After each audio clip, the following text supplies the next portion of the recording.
مساء الفل عليكم. النهارده بقى جاي اقول لكم هاك هينفع معاكم في المطبخ وهيفيدكم قوي.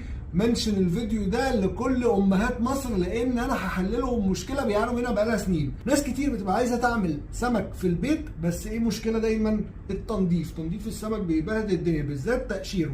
انا النهارده بقى هقول لكم على طريقه سحر تنظف بيها السمك في البيت ولا تبهدل اي حاجه. هتجيب حاجه زي كده، وممكن تجيبها طبعا غويطه، انا بس جبتها كده عشان خاطر تعرفوا تشوفوا في الكاميرا، لكن ممكن تجيبوها حاجه زي دي كده غويطه تبقى كمان اسهل لكم. وهتجيب اي نوع سمك انت عايز تقشره، تمام؟